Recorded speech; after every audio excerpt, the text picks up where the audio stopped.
नमस्कार मित्र आणि मैत्रिणी, वेलकम टू माय चॅनल. सावळ्याची जणू सावळी आजच्या भागामध्ये हे दाखवलं गेलं आहे की गुरुकुलचा आजचा पहिला दिवस असतो. सगळे काही सावळीचे विद्यार्थी म्हणजे ते गाणं शिकणारे असतात विद्यार्थी ते आणि त्यांचे पालक आजच्या दिवशी येणार असतात आणि सगळे काही फॉर्म भरणार असतात. सावळी एकदम तयार होऊन गुरुकुलसाठी जायला तयार होते.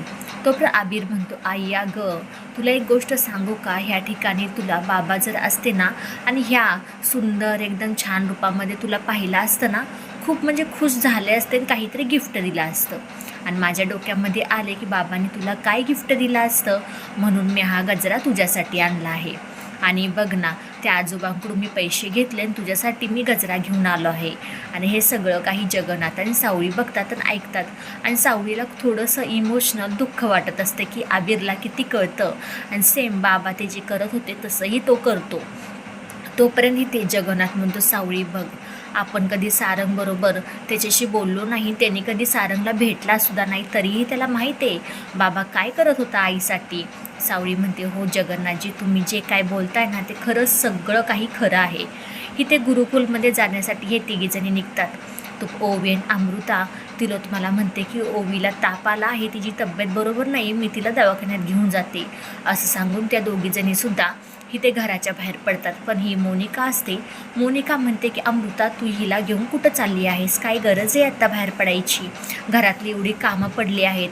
अमृता म्हणते की अगं तुला माहिती आहे का, ओवीची तब्येत बरोबर नाही आहे ना, त्यासाठी मी घेऊन चालले डॉक्टरांना दाखवायसाठी. तोपर्यंत मोनिका बोलते की अगं घरामध्ये जी काही औषधं पडली आहेत ना ती हिला पाज ना, फालतूमध्ये कशाला खर्च करायचा आहे हिच्यावरती.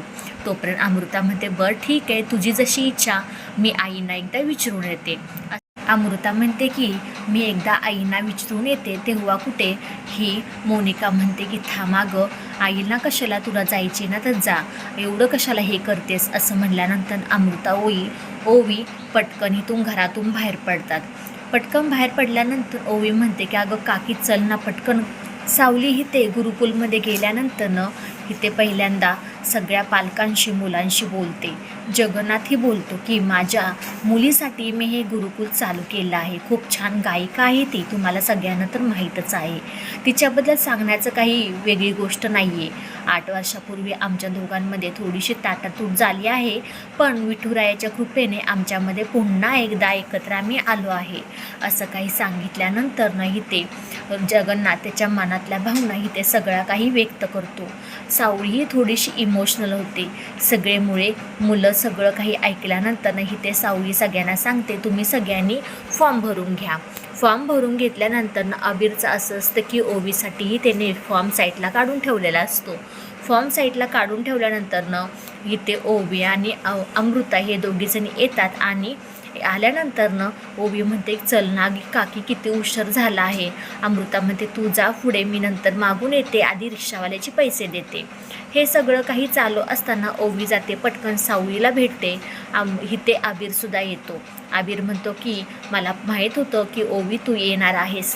तोपर्यंत जगन्नाथी म्हणतो की अगं तू एकटीच कशी आली आहेस, तुझ्यावर कोणी नाही का आलं. तोपर्यंत ओवी म्हणते की हो आला आहे ना, माझी काकी आली आहे, ती रिक्षावाल्याला पैसे देत आहे, त्यामुळे थोडा वेळ लागेल, ती येईलच. तोपर्यंत सावळी म्हणते की जगन्नाथजी तुम्ही आतमध्ये जावा मुलांना घेऊन, आणि मी ती ओवीच्या काकीला घेऊन येते. जगन्नाथ म्हणतो, नाही ग, मी घेऊन येतो, जातो. तोपर्यंत येते सारंग आणि बबलू या दोघांना भेटण्यासाठी खूप लांबून माणूस आलेला असतो. की त्याने म्हणतो की तुमचं नाव मी ऐकून आहे की खूप नाव आहे तुमचं, की तुम्ही जे काही आत्तापर्यंत संसार तुटलेले आहेत ना त्यांना तुम्ही पुन्हा एकदा सुरळीत घडी घालून देता, म्हणजे पहिल्यासारखं. म्हणतो, हो ते तर आपल्या हातामध्येच आहे, कारण की आपण जर एखादी गोष्ट निश्चित केली, आपण ही गोष्ट करायचीच नाही, तर आपण ते भांडण अजून जास्त वाढवत राहतो. पण इथे ओवीला त्या पुलावरनं लहानपणी असताना जो माणूस गुंड फेकत असतो त्या टायमिंगला इथे सारंगने ओवीला वाचवलेलं असतो. त्याच्यासमोर तो गुंड आलेला असतो. सारंग बबलूला म्हणतो की अरे मी ह्याला कुठेतरी पाहिलं आहे. तोपर्यंत बबलू म्हणतो की अरे जाऊ देल ना, आपण ना जी केस हातामध्ये घेतली ना त्याच्याबद्दल बोलूया. सारंग त्याच्याकडेच लक्ष देतून त्याला आठवतं की ओवी लहान होती तेव्हा हा गुंड तिला ढकलून देत होता, पाडत होता.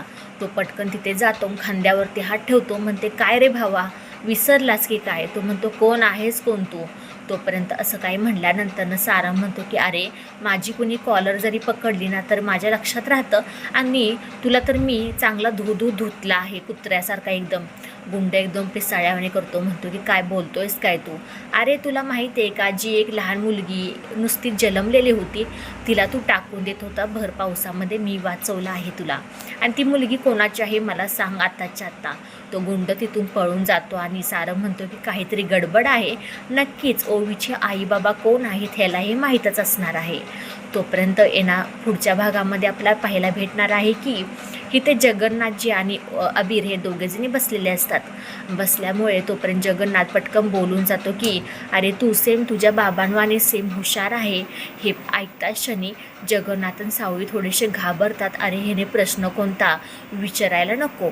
आणि ते ओवी अमृता घरी गेल्यानंतर ना तिलोत्मान मोनिका तर समोरच उभे असतात आणि तिला विचारतात काय गं, दाखवलंच का दवाखान्यात, डॉक्टरांनी गोळ्या वगैरे दिल्या का नाही? पण आता अमृता कारण काय सांगणार आहे पाहूयात आपण. पण इथे सारंग समोर आबिरचं इथे ओवीचं सत्य समोर येईल का? नक्की सावळीबद्दलचं त्याचं सत्य समजेल का? व्हिडिओ शेवटपर्यंत पाहिल्याबद्दल खूप सारे मनापासून धन्यवाद. आवडल्यास लाईक शेअर सबस्क्राईब करायला अजिबात काही विसरू नका. आणि हो, आपले शॉर्ट्स व्हिडिओही यायला लागले आहेत, त्यालाही तुम्ही लाईक करा, शेअर करा, सबस्क्राईब करा. बाय सगळ्यांना.